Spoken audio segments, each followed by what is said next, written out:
Buenos días, ¿qué tal? ¿Cómo estáis? Bienvenidos a un nuevo podcast para el director. Yo soy Arnaud Nogués y aquí se habla de bolsa, de mercados financieros, de todos estos temas que tanto nos interesan y nos apasionan. Y hoy vamos a debatir, quiero decir, estoy solo, ¿vale?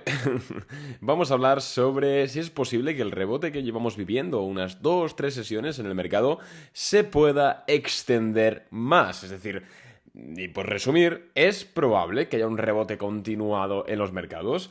Bien, pues vamos a analizar un poquito cuál es la situación actual a nivel macroeconómico, cuáles son los números a los cuales tenemos que atender y si es posible, en efecto, que el rebote que comenzó hace 2 días prosiga y continúe. Pues igual, 1, 2, 3, 4, igual hasta 5 semanas más. Puede ser un rebote, digamos, interesante, no un gato muerto, ¿vale? Así que vamos a ello. Lo primero que tenemos que tener en cuenta es que el rebote que ha ocurrido, que comenzó el jueves y que ha estado ocurriendo durante las dos últimas sesiones de mercado, ha sido principalmente debido a que la bolsa había descontado demasiado un escenario muy catastrofista. Estaba descontando que la Reserva Federal prácticamente tenía que ir tenía que ir subiendo 75 puntos básicos los tipos de interés durante varios meses. También habían descontado que el riesgo de recesión estaba prácticamente un 70%, al menos según JP Morgan, y también habían descontado pues que la inflación seguiría disparada. ¿Qué ha ocurrido? Lo que ha ocurrido es que se han juntado varias cosas. También, obviamente, se ha juntado que al haber un gran short interest, que es lo que comentábamos por Instagram hace un par de días, por cierto, puedes seguirme, es gratis, @arnau_nogues. Lo que comentábamos por Instagram de que al haber un gran short float, un gran porcentaje de personas que están cortas en el mercado, a nada que se produzca un pequeño rebote, este tiende a acentuarse ya que provoca lo que se conoce como un short squeeze o un mini short squeeze, forzando el cierre de los cortos y disparando la cotización un poquito más. Y esto al final es un efecto encadenado. Cuanto más sube la acción, más liquida los cortos, más sube a su vez, que más cortos liquida, y así todo el rato. Entonces se ha juntado un poco, digamos, la tormenta perfecta en 2 días y pues el mercado ha rebotado con bastante fuerza. De hecho, el SP500 logra cerrar la primera semana en positivo tras 7 semanas seguidas de caída, algo que no ocurría desde hace más de 40 años. Así que se puede tratar de un rebote totalmente arbitrario para seguir bajando o puede ser un rebote para subir. Hasta aquí dirás, ostras, Arnau, eres muy inteligente, acabas de decir algo que todo el mundo sabe. Pero en este podcast, como os he dicho, vamos a ver qué argumentos tenemos a favor y en contra de que esto siga. En primer lugar, vamos a hablar sobre los argumentos a favor. Ayer mandamos una newsletter a todos los que estáis suscritos a la newsletter de forma gratis. Si os queréis suscribir, me la podéis pedir por Instagram, me abrís al mensaje directo y me decís, oye, no, pásame el enlace para recibir los correos y yo te lo paso, ¿vale? Es contenido gratis, quiero decir, no hay truco. Y lo que comentábamos era razones para estar positivos respecto al mercado. Y la principal era que seguramente el pico de inflación ya lo hemos visto. Y es que si vemos la inflación que tuvimos a ver si estamos a mayo, pues en abril es un poquito menor de la que tuvimos en marzo. Y sí, obviamente solo tenemos un periodo extra, o sea, es muy pronto para determinar que ya hemos hecho pico, pero parece ser que todo apunta a que, en efecto, ese pico de inflación ya ha llegado, coincidiendo también ese pico con las tensiones máximas en Ucrania y Rusia, etc. Entonces, en el caso de que esto sea cierto, lo que encontramos es lo siguiente. Encontramos un escenario en el cual la inflación más alta que hemos visto, es decir, el pico ya ha ocurrido, algo que los mercados no tenían en cuenta, no han descontado, y lo que provocaría sería un rebote que ya ha comenzado. Claro, la pregunta del millón es, ¿cuándo el mercado decidirá si el pico de inflación ya se ha visto o no? Pues seguramente sea esta semana, no la siguiente, con los datos de inflación del mes de mayo. Se publican, obviamente, con unos días de retraso. ¿Por qué es importante eso? Pues es importante porque si la inflación que vemos durante el mes de mayo es menor que la que vimos durante el mes de abril, que a su vez fue menor que la que vimos durante el mes de marzo, significa que, al menos con una gran probabilidad, hemos visto ya el pico de inflación, lo cual significa que la Fed ya ha encontrado ese punto de fricción a la hora de subir tipos de interés. También significa que no tendrá que ser más hawkish, no tendrá que ser más agresiva de lo que el mercado ha estimado y se traducirá en un rebote generalizado, y de hecho ya se está traduciendo en parte en un rebote generalizado, porque se había descontado que todo iba a ser horrible. Y esto es algo que mola de los mercados bajistas, sobre todo para hacer DCA. También se puede hacer swing, ¿eh? De hecho tenemos una posición abierta de swing que funciona bastante bien. Yo creo y esto hago un paréntesis, pero acordaos lo que os digo, vamos a cerrar el año en swing trade al menos en positivo. Ya os lo advierto, tenemos aproximadamente ahora mismo un menos 8% year to date en swing trade, ¿vale?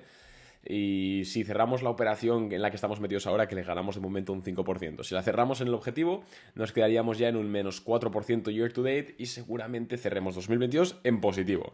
Pero no, bueno, este no es el tema del podcast, ¿vale? Cierro paréntesis y lo que os comentaba es que el mercado, es lo que me gusta de los mercados bajistas, que como es muy extrema la psicología humana, lo que ocurre es que siempre se descuenta un escenario muy, digamos, extremista, en este caso extremista negativo. ¿Qué ocurre? Que a la mínima que vemos datos fundamentales que nos indican que sí, la situación está jodida, porque la situación es jodida, es es una crisis gorda que va a impactar muchísimo, pero lo que ocurre es que la bolsa pensaba que iba a ser todavía peor. Ese es el problema, y por eso es que en los mercados bajistas se suelen ver incluso mercados mini bull runs dentro de esas bajadas, o incluso mientras la economía real, digamos, está podridísima, los mercados están prácticamente máximos históricos. Esto sucede precisamente porque es muy muy emocional el mercado de valores.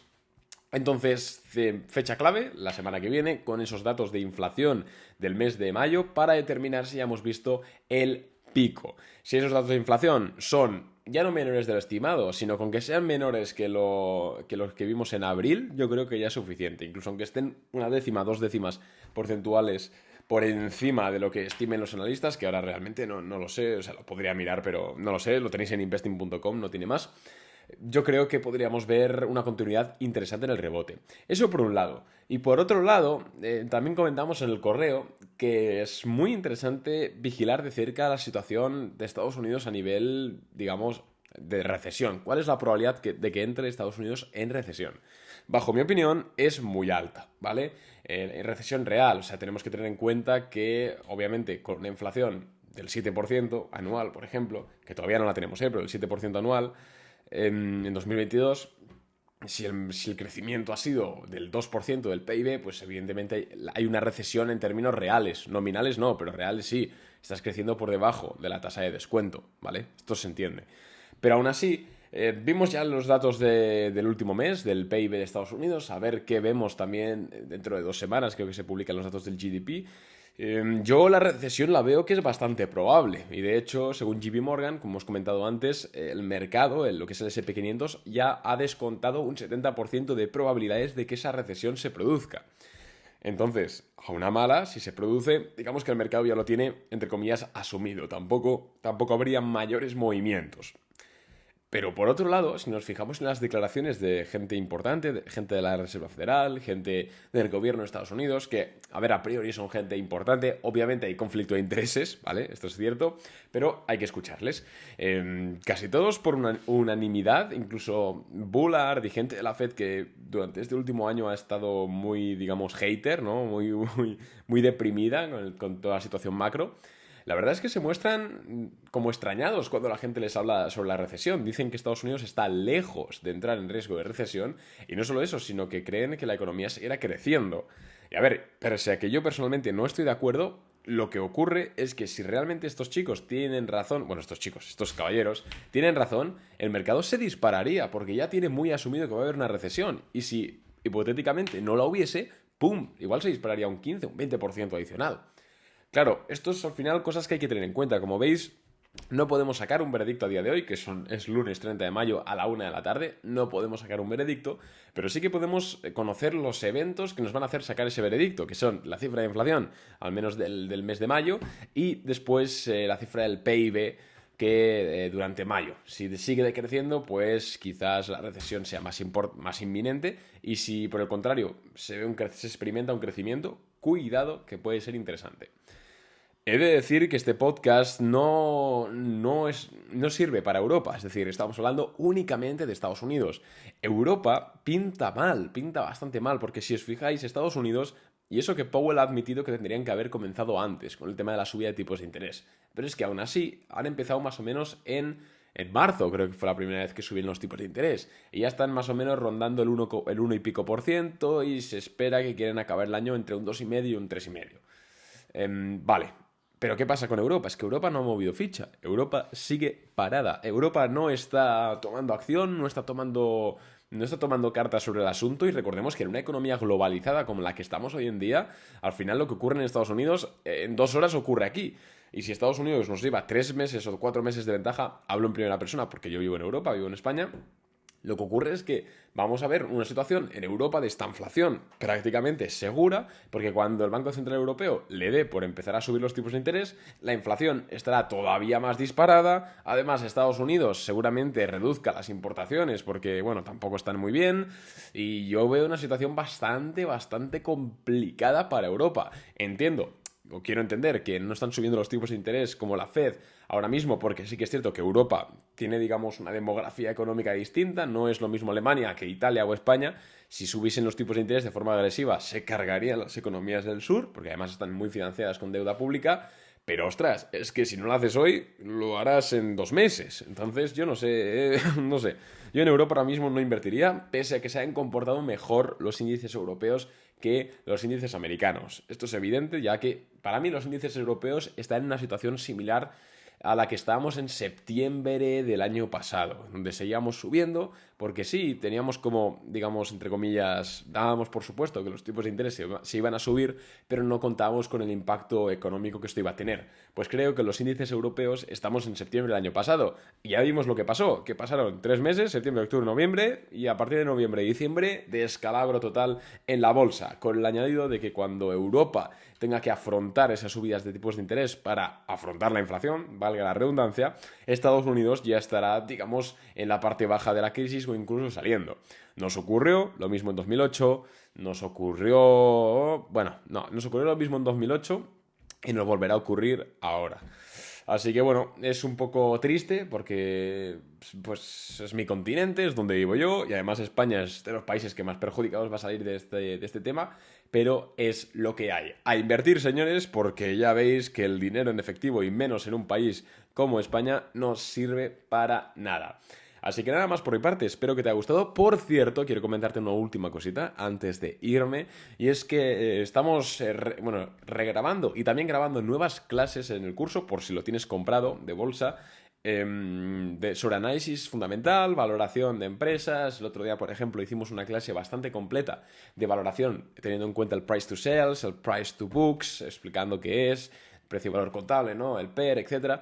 Y estuvimos hablando de eso y os gustó bastante, y de hecho estamos grabando nuevas clases, incluso vamos a pasar a un Excel seguramente en las próximas semanas, para que un Excel con una modelización de la valoración de una empresa. Obviamente no os lo toméis como que es exacto, no existen fórmulas, pero sí que es cierto que creo que es interesante. Entonces, si tú compraste el curso de bolsa de Boring Capital por 29,99 euros en su día, pues pues que accedas, porque tiene nuevas clases que vienen incluidas en el precio.